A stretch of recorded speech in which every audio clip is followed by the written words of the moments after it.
사무엘 베켓이 쓴 Waiting for Godot, 고도를 기다리며라는 소설이 있습니다.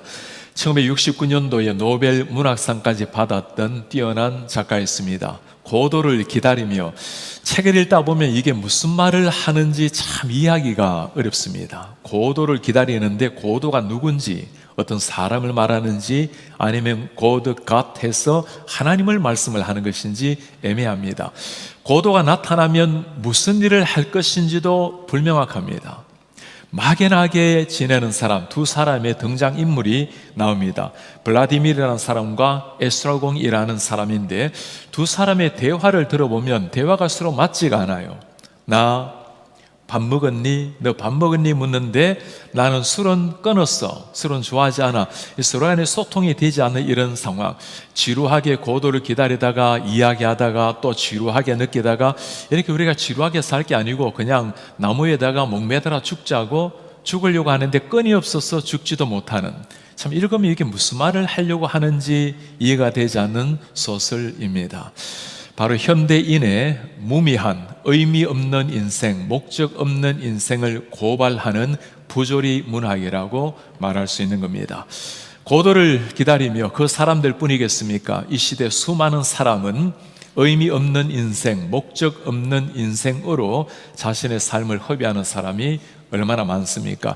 그리스도인들도 물어보셔야 됩니다. 나는 정말 내 삶을 바칠 만한 정말 중요한 의미, 목적을 발견하고 살아가고 있는가? 매일매일 무슨 일인가를 할 텐데 내 삶을 이끌어 가고 있는 그 의미 있는 일, 나에게 심장을 뛰게 만드는 그 소중한 의미 있는 것이 과연 나에게 무엇인가? 공자가 한 유명한 말이 있죠. 조문도 석사가이라. 아침에 도를 깨닫게 되면 저녁에는 죽어도 좋다. 공자는 이것을 질문했지만 예수님은 확실하게 답변을 하셨습니다. 누구든지 내 말 안에 거하면 제자가 되고 진리를 알지니 진리가 너희를 자유케 하리라. 하나님의 말씀 안에 거할 때 진정 진리를 알지니, 왜 그렇습니까? 예수 그리스도 자신이 진리이기 때문인 겁니다. 이 진리를 만나는 사람은 세 번 태어나게 됩니다. 육신적으로 한번 태어나고 영적으로 주님으로 말미암아 태어나고 거기서 그치지 않습니다. 주님의 제자가 되었다면 하나님이 맡겨주신 사명을 위해서 다시 한번 태어나는 것, 제3의 탄생이라고 말할 수 있습니다. 오늘 우리는 첫째, 둘째, 셋째, 제3의 탄생까지 멋지게 거친 한 모델 사도 바울의 고백을 들었습니다. 사도 바울의 인생 고백이라고 말할 수 있는 한마디, 사도 바울의 심장 속에 뛰었던 그 피가 무엇을 향해서 흘렀는지, 누구를 향해서 바쳤는지, 그의 인생의 목적 방향이 무엇인지가 나타내는 말씀이 오늘 본문입니다. 사도 바울 인생 자체라고 말할 수 있는 말씀, 저도 청년 시절 때 이 사도 바울의 고백이 너무 좋아서 주님 저로 하여금 예수님의 마음을 품게 해주시고 사도 바울의 열정을 저에게 주십시오. 주님의 마음으로 사람을 대하고 사도 바울의 그 열정 가지고 사람을 대한다면 매 순간 의미 있는 목적 있는 인생이 될 것입니다. 오늘 이 목적을 위해서 인생을 불태웠던 사도 바울 앞에 여러분 한번 물어보시기를 바랍니다. 나는 정말 내 인생에 생명을 바쳐도 좋을 만한 내 인생의 목적을 발견을 했는가? 생명을 바친다면 너무나 부담스럽고 크게 들려온다면 다시 한번 물어보시기 바랍니다. 매일매일 무엇인가 위해서 살아가고 있는데 자녀를 키우든 직장 일을 하든 친구를 만나든 어떤 무슨 목적이 있을 텐데 내 삶을 일관되게 이끌어가고 있는 그 목적이 무엇인가? 그 목적을 하나님께서 바라보시고 정말 기뻐하시고 하루 저녁에 밤이 찾아오면 내 삶을 돌아보면서 참 자랑스러울까? 언젠가 우리 인생의 겨울이 다가오면 그렇게 매일매일 살아가야 그날 주님 앞에 설 때도 참 감사함과 자랑스러운 마음으로 주님 앞에 서게 될 것입니다. 오늘 우리가 읽은 말씀은 사도 바울의 인생 고백 4가지가 잘 나타나 있습니다. 4가지를 읽다 보면 좀 이해하기 어려운 것이 있어요. 모든 것이 우리가 다 피하고 싶은 내용입니다. 내가 종이 되겠습니다. 나는 율법 아래에 있겠습니다. 그는 율법에 자유한 사람이었어요. 나는 율법 속에 있겠습니다. 그리고 율법 없는 자처럼 있겠습니다. 그리고 주님, 약한 자가 되겠습니다. 어느 하나도 우리가 원하지 않은 것들인데 왜 바울은 이렇게까지 말씀을 하고 있을까요? 오늘 네 가지 살펴보면서 정말 바울이 말하고자 하는 것, 인생 목적이 무엇인지를 함께 나누려고 합니다. 첫 번째입니다. 한 영혼이라도 내가 얻을 수가 있다면 기꺼이 종이 되겠습니다. 한 영혼 위해서 종이 되겠습니다. 누군가의 종이 되는 것 아무도 원하는 일이 아니죠. 특히 우리 한국 사람들에게는 종이란 말은 참 아프게 들려옵니다.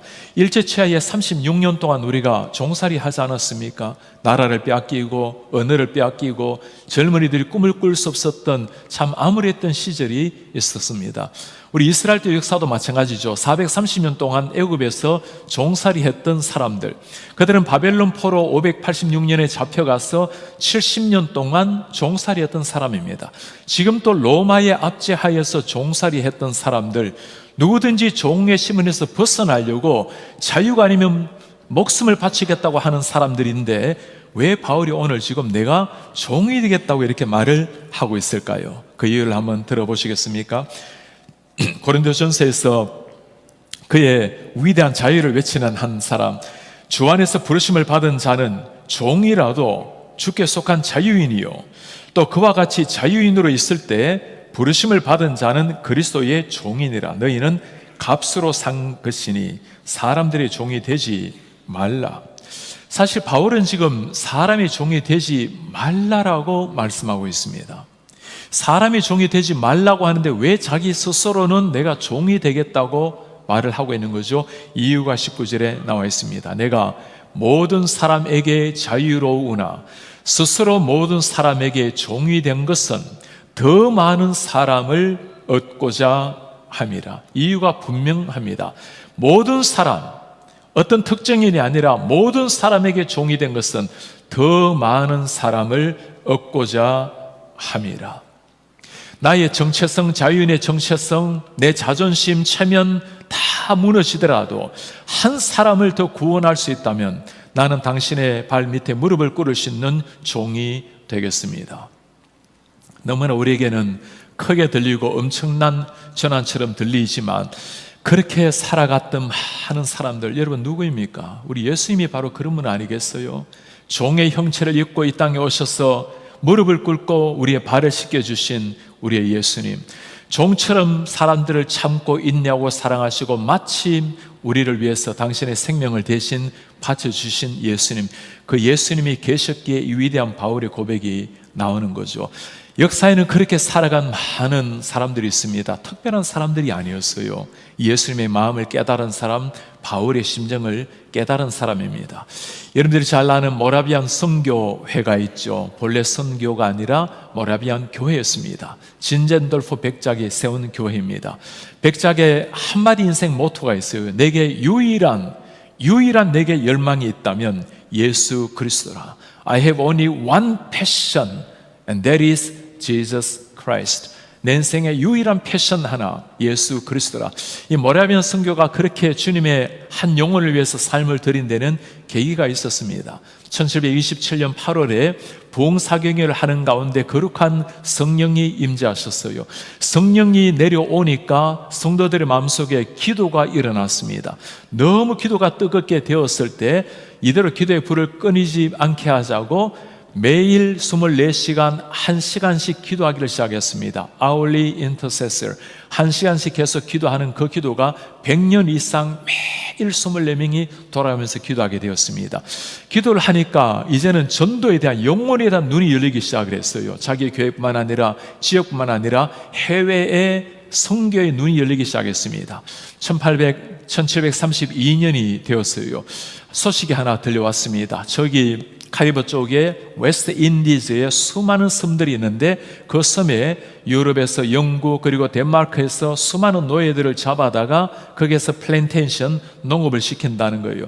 그렇게 노예로 살다가 죽어가는 사람들을 위해서 선교사로 갈 사람이 있겠습니까? 26명이 지원을 했습니다. 그 가운데 도브와 니치만 두 사람만이 뽑힘을 받아서 가게 되었습니다. 한 사람은 토기장이었고 다른 한 사람은 목수였습니다. 6개월 걸려서 그것에 도착을 하게 되었어요. 당시 때 이 영주들은 외국에서 선교사가 들어오는 것을 당연히 싫어했습니다. 노예들의 삶에 방해가 될 뿐이라고 생각을 한 거죠.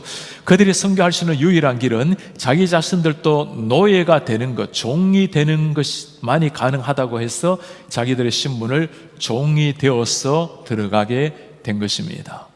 제가 9년 전에 아내와 함께 결혼 10주년을 기념을 하면서 참 의미 있는 곳에 한번 방문을 했으면 좋겠다고 해서 그 모라비안 선교사들이 찾아갔던 웨스트 인디즈를 찾아가게 되었습니다. 그 가운데 최초의 선교사들이 들어갔던 세인트 타머스 섬을 방문을 하게 되었어요. 그 옛날에 모라비안 흔적을 찾아서 다니는데 그 조그마한 섬에 모라비안 교회가 20개가 넘게 세워져 있어요. 그러니 모든 사람들을 복음화 시켰다는 말입니다.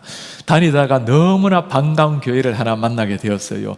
모라비안 베다니 교회라는 곳인데 왼쪽에 보시면 started 1741이라 나와 있습니다. 1741년도에 교회가 세워진 겁니다. 첫 선교사들이 들어간 게 1732년 겨울이었어요. 그러니 아마 한 9년쯤 이후에 세워진 교회이겠죠. 그리고 시간을 계속 보내면서 계속 교회를 찾아다니다가 첫 번째 온 교회를 만나야 되겠는데, 그리고는 마지막 날이 되어서 수스물 하다가 저 안쪽에 들어가면 아주 오래된 교회가 있다는 말씀을 듣고 찾아갔을 때 입간판을 보고 너무너무 심장이 뛰기 시작했습니다. 가만히 살펴보면 1737년 뉴 헤런후트 모라비안 처치라고 입간판이 나와 있어요. 뉴 헤런후트 모라비안 처치, 저들을 파송한 교회가 헤런후트 교회였습니다. 뉴니까 바로 그 교회에서 왔던 사람들 아니겠습니까? 들어갔더니 오른쪽에 교회가 저렇게 세워져 있어요. 3명의 성도님들을 거기서 만나게 되었습니다. 그 성도님들에게 물었어요. 성도님들, Do you believe Jesus is the only way to salvation? 예수 그리스도가 구원을 향한 유일한 길이라는 것을 믿습니까? 했더니 Definitely we do. 믿는데요. 그리고 그분들이 한마디 더 붙였습니다. We pray for world mission every day. 우리는 세계 선교를 위해서 매일 기도합니다.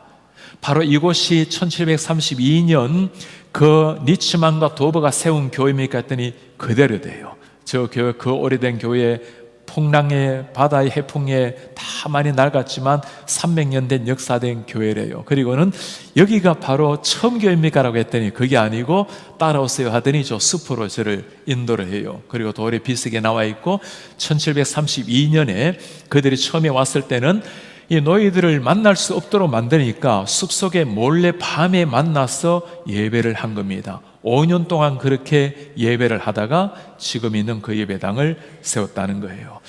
우리가 이 복음을 위해서는 종이라도 되어야 하리라. 종의 몸으로 들어가서 그 고통스럽게 살았던 노예들 한 사람 한 사람 복음을 전하고 마침내 섬 전체가 예수 그리스도를 믿는 참 놀라운 역사가 일어나게 된 겁니다.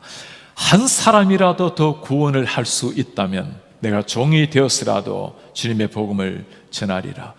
우리 성도님들 한번 물어보시길 바랍니다. 나는 한 영혼을 위해서 종이 되어본 적이 있는가?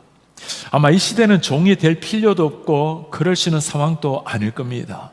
달리 한번 물어보십시오.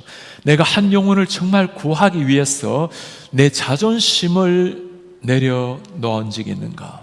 내 체면을 내려놓기도 하고 내 생각과 내 비전을 내려놓은 적이 있는가? 한 영혼을 위해서 내가 애지중지했던 것을 내려놓은 적이 있는가? 우리 예수님은 당신의 생명을 내려놓으신 분이십니다.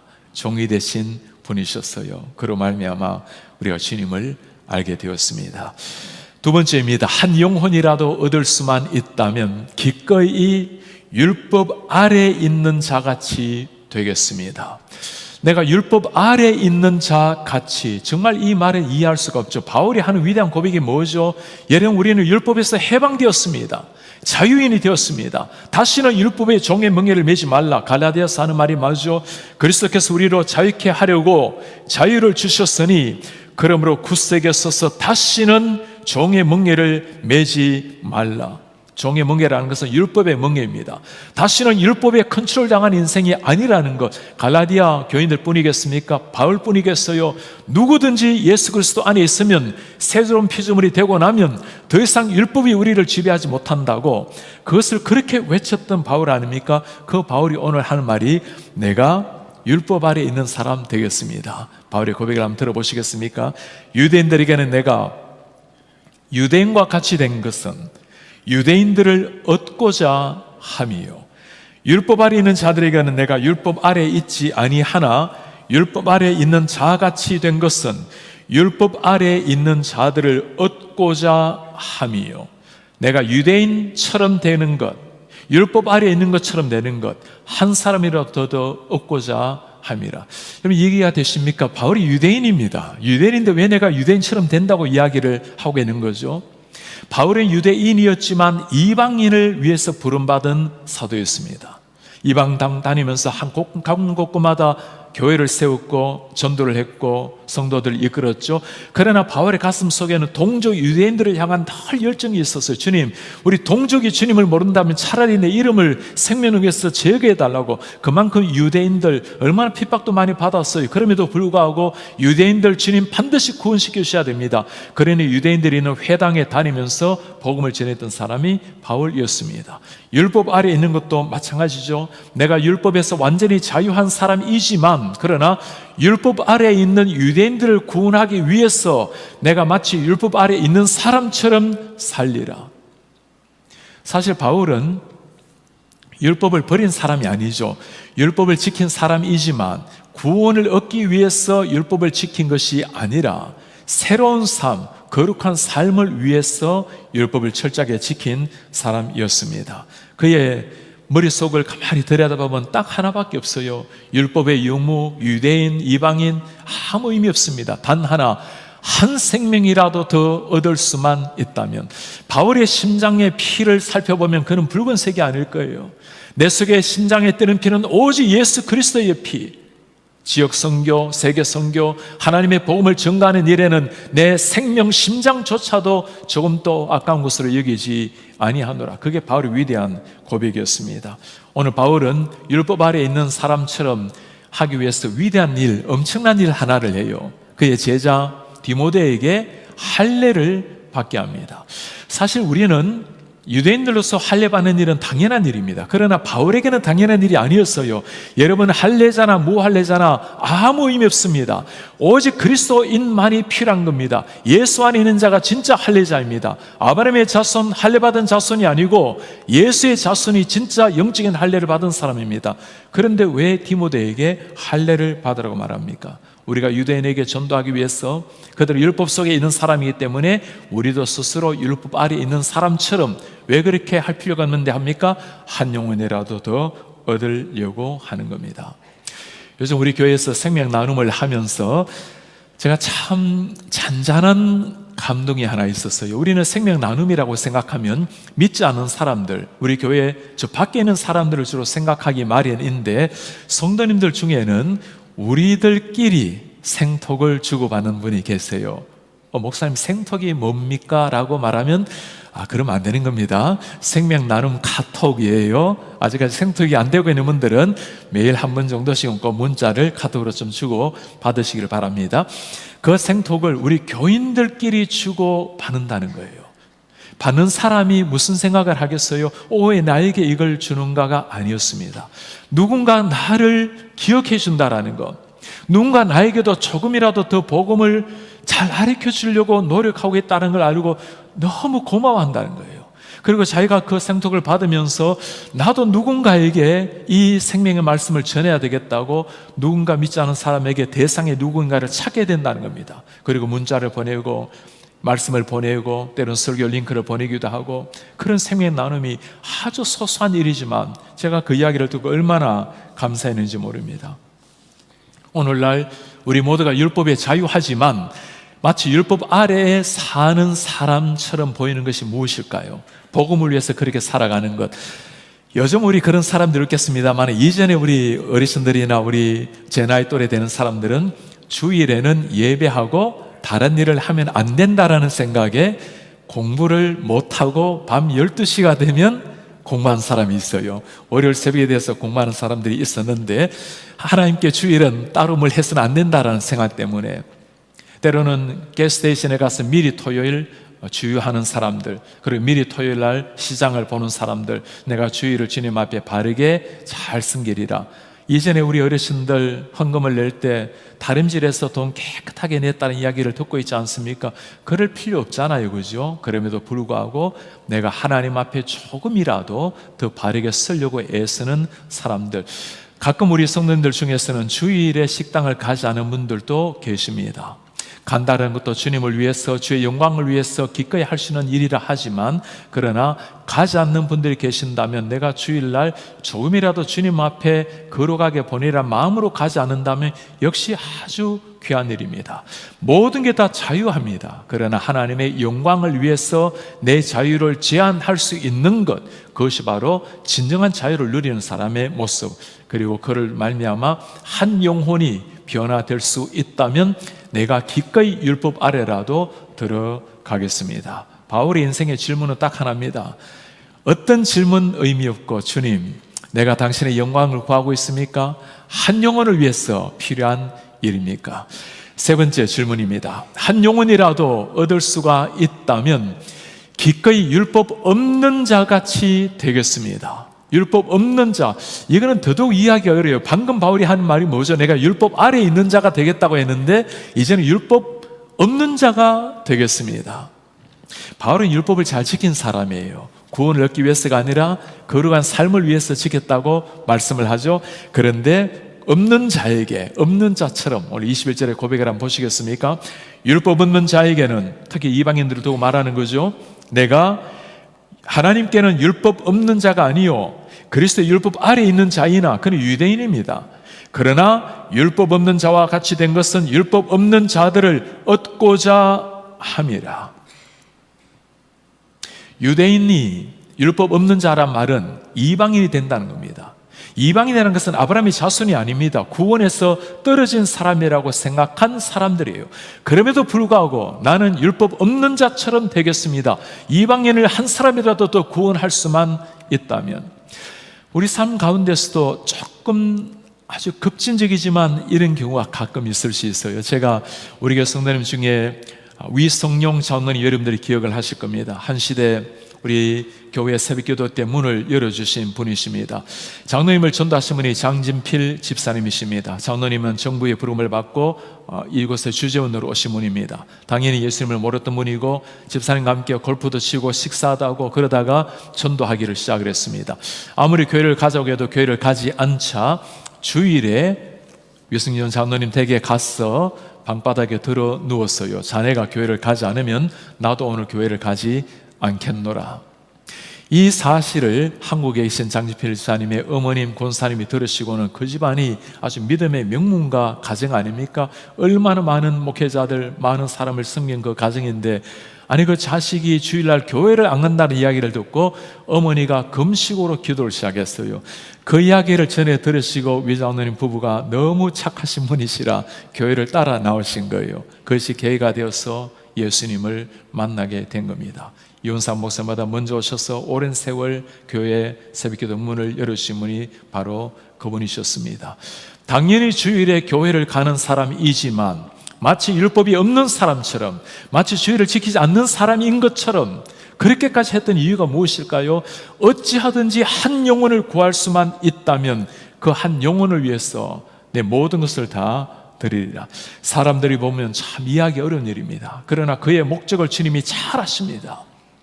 한 영혼 구원하기 위해서 이렇게라도 하나님 앞에 눈물로 호소하는 그 마음, 주님께서 그로 말미암아 참 놀라운 역사를 이루지 않으셨습니까? 네 번째입니다. 한 영혼이라도 얻을 수만 있다면 기꺼이 내가 약한 자 같이 되겠습니다.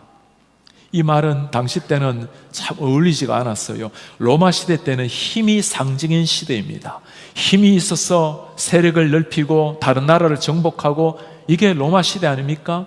바울이 누굽니까? 힘이 없다라는 것은 바울에 어울리지 않은 말입니다. 그는 정통 유대인 출신입니다. 로마 시민권자입니다. 가말리엘 문화태생, 오늘날로 말하면 최고 대학의 출신입니다. 젊은 날 사람을 잡아다가 죽일 수 있는 권력을 가진 사람, 율법 앞에서도 완벽했던 사람, 모든 걸 갖춘 이 사람이, 그 강자가 나는 완전한 약자가 되겠습니다. 왜 그랬습니까? 한 명이라도 더 얻으려고. 그의 22절의 고백을 보실래요? 약한 자들에게 내가 약한 자가 된 것은 약한 자들을 얻고자 함이요, 내가 여러 사람에게 여러 모습이 된 것은 아무쪼록 몇 사람이라도 구원하고자 함이니.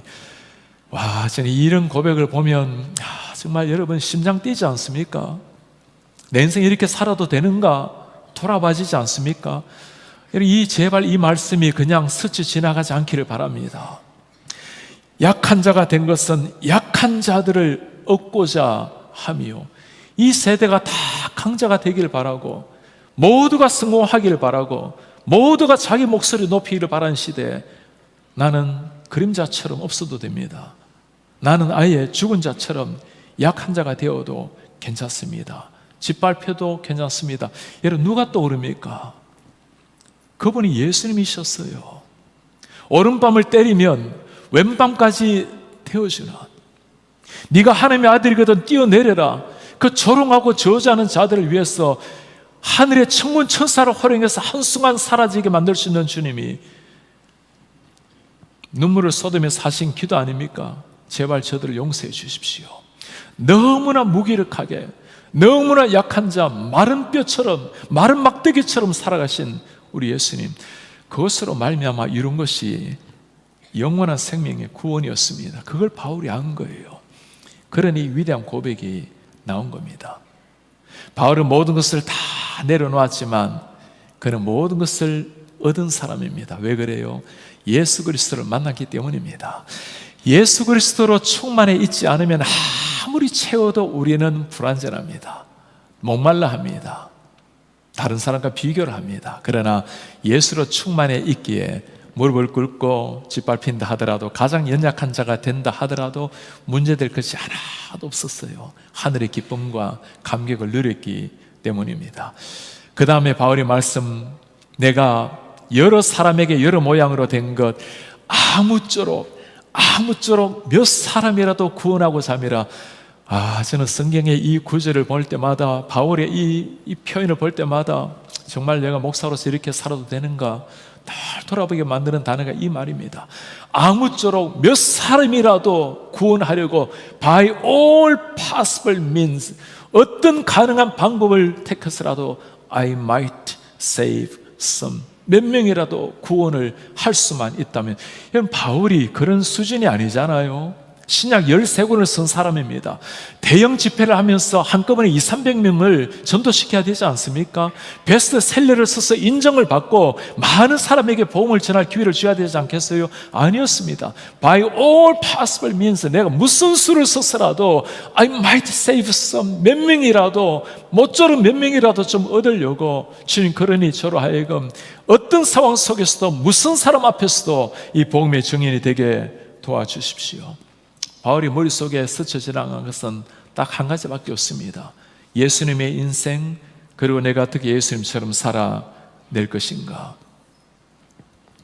조선의 예수라고 불렸던 서서평 선교사님이 계시죠. 엘리자베트 셰핑 선교사님입니다. 본래 영국 출신이고 미국에서 공부를 하고 32살에 간호사가 되어서 한국으로 파송을 받았습니다. 한국에서 23년 동안 지나시다가 주님의 부름을 받았어요.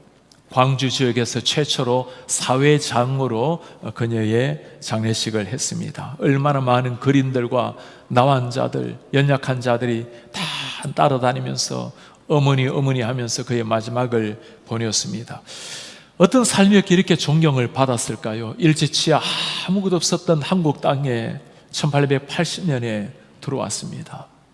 양만 상놈이 있었던 시절, 그 많은 고아들 14명을 입양해서 어머니로 키웠습니다.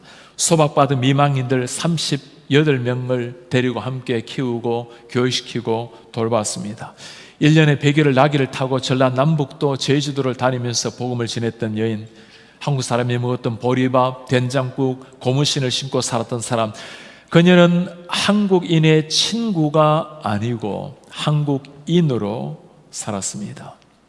1934년에 54살 젊은 나이에 세상을 떠났어요. 그가 세상을 떠났을 때 그 호주머니에 남아 있었던 것은 27전, 그리고 부엌에 있었던 강냉이 2홉이 전부였습니다. 방 안에 있었던 전 재산이라고는 반쪽짜리 담요였어요. 반쪽은 그나마 거린에게 준 나머지였습니다. 그의 시신을 병원에 기정해서 해부로 드리고 마지막까지 인생을 다 보내고 돌아가신 사람. 그의 사인은 영양실조였습니다. 1년 전 돌아가기 전에 스와인할트 선교사님이 물었어요. 선교사님, 그 아픈 몸으로 어떻게 선교를 하려고 합니까? 서스평의 대답입니다. 건강이 회복된 후에 한다면 언제 하나님의 일을 하겠습니까? 54살의 젊은 나이에 영양실조로 이 세상을 떠나야 되었던 한 사람, 그 침대 맡에 그의 좌우명이 쓰여져 있었습니다. Not success but service. 성공이 아니라 섬김입니다. 가장 낮은 자가 되어서, 가장 연약한 자가 되어서 더 낮은 한국의 사람, 더 낮은 버려진 사람들을 위해서 어머니로 살다가 호련히 이 세상을 떠났던 서스평 선교사. 여러분, 우리 한국교회에 그런 여인들의 눈물 때문에 우리가 오늘까지 왔습니다.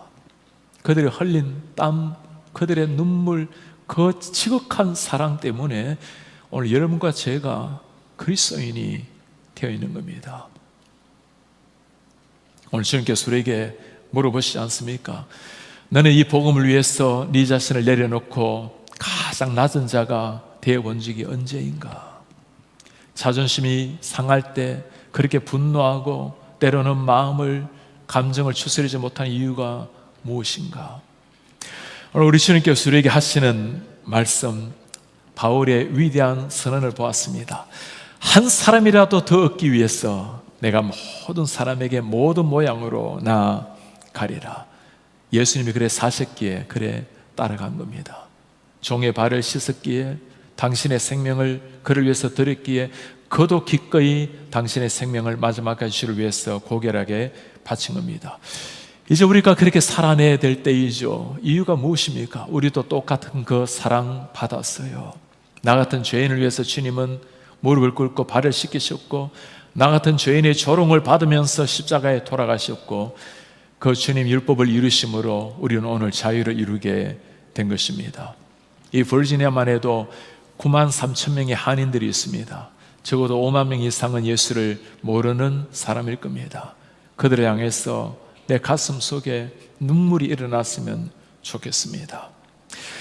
필립 브루스라는 목사님 이름 들어보셨나요? 하워드 출신으로 보스턴에서 평생 독신으로 목회를 하신 분입니다. 그분이 돌아가실 때에는 보스턴 정권과의 유일하게 평일에 스탁마켓을 문을 닫았어요. 그만큼 존경을 받았던 한 분이었습니다. 돌아가시기 전에 사람들의 방문을 다 거절했습니다. 이유는 아주 간단했어요. 내가 천국 가면 다시 만날 텐데 굳이 땅에서 인사할 필요가 없다는 거였습니다. 한 사람이 찾아오면 들여보내라고, 잉거솔이라는 변호사였어요.